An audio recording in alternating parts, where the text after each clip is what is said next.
They are people you keep the relationship with. And so this is what happens. When Satan notices that you honor Saul so much, remember when David could have killed him and said, no, I'm not going to do that. He just cut the hem of his garment. Okay? The other time when he just took the spear, he could have killed him. So every access point of dishonor, David kept on blocking it. And Satan knows that for him to attack the Ziklag of this person, you have to make him enter a particular realm that is too big for him.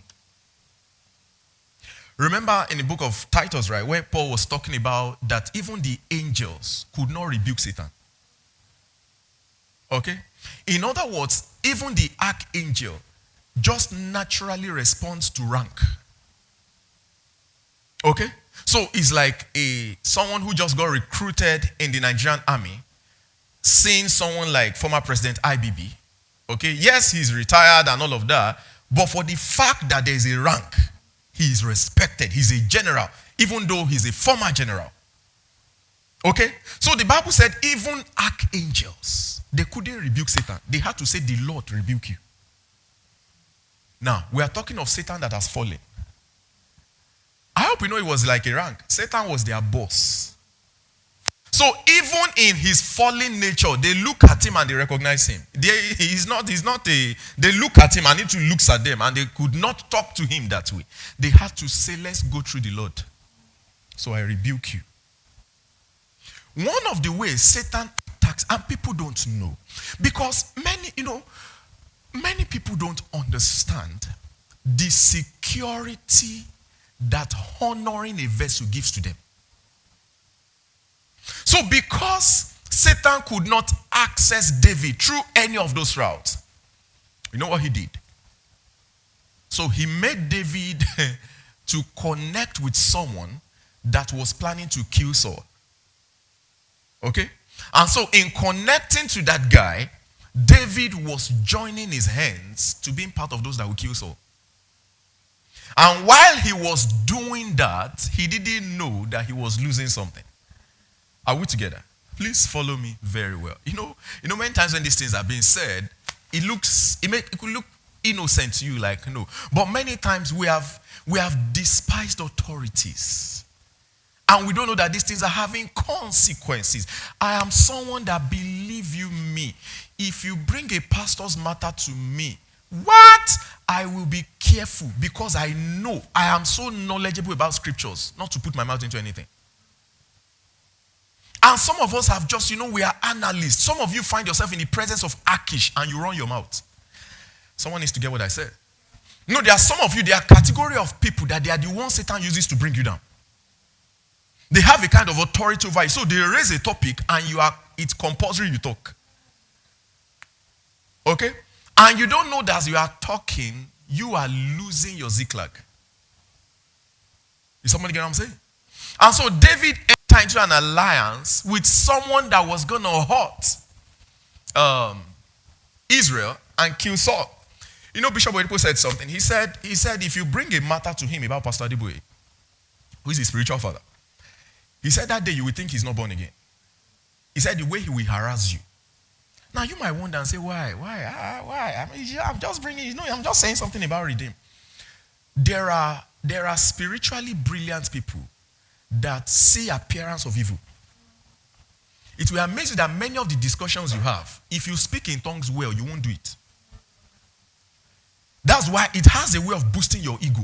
When you finish saying something, so that's just it. I don't know, that's the issue. Notice this carnal arrogance you have, this carnal pride. You now feel important. That importance is a deceptive importance.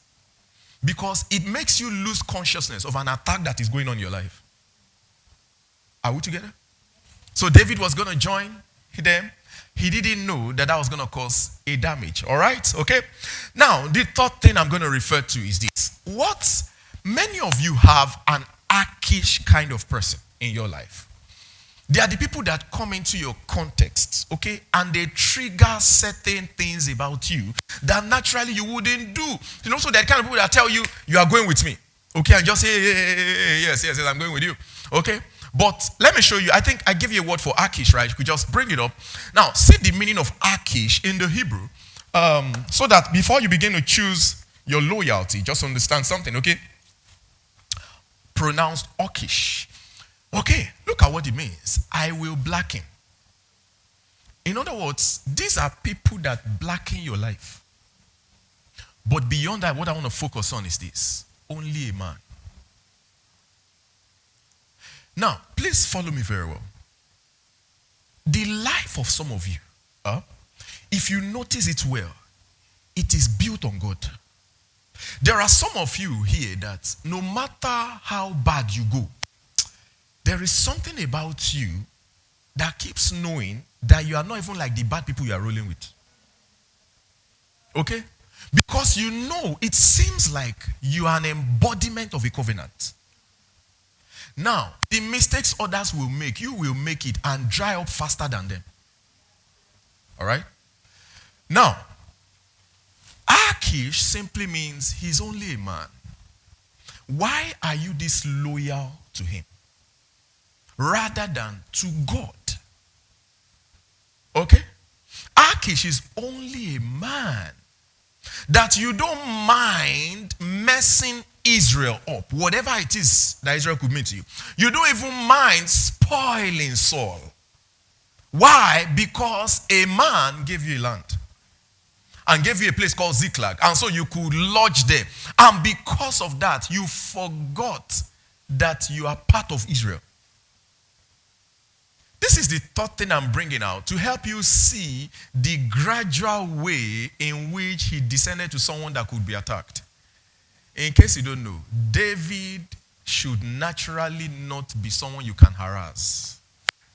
Okay? Many of you have lost your defense, but you don't know. Because of salient principles that you ignore. You know, sometimes we love to heighten things that doesn't matter. Okay? We just develop principles in our mind and then we elevate it. Then you applaud it, you talk about it a lot. Yet those are not the things that matter. So David began to intrude into a territory that he should not. If God wants to take Saul away, let him take it. I will get what I'm saying. I know I'm talking to someone. Now, let's go to chapter 29 from verse 1. Chapter 29 from verse 1. So how does God show people favor? Please note all of these things. We're going to pray with scriptures. How does God show people favor? So all of that, Achish promised him and told him and said, so I'm going to make you the chief of army staff. So he looked at him and said, this is good, man. So I'm going to have Ziklag and then I'm going, oh, this is good, this is good, this is good. But let me tell you this. One of the ways God begins to show you favor. I'm talking to someone. I don't know who it is. One of the ways God begins to show you favor is that he begins to introduce into your life mysteries you can't explain. Because those mysteries you can't explain, they reset you. So, the Philistines gathered together all their armies to Aphek, and the Israelites pitched by a fountain which is in Jezreel. Verse 2. And the lords of the Philistines passed on by hundreds and by thousands, but David and his men passed on in the rearward with Achish. Verse 3.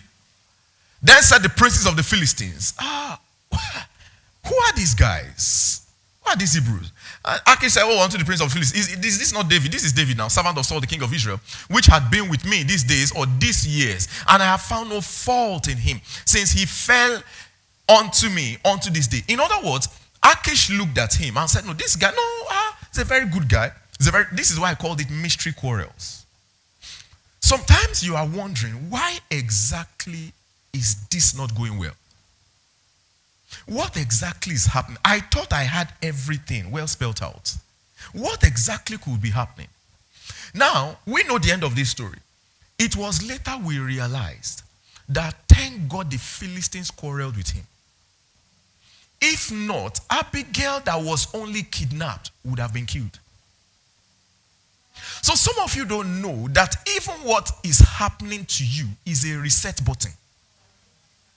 Where God is speaking, if God can speak through an animal, then he can speak through a Philistine.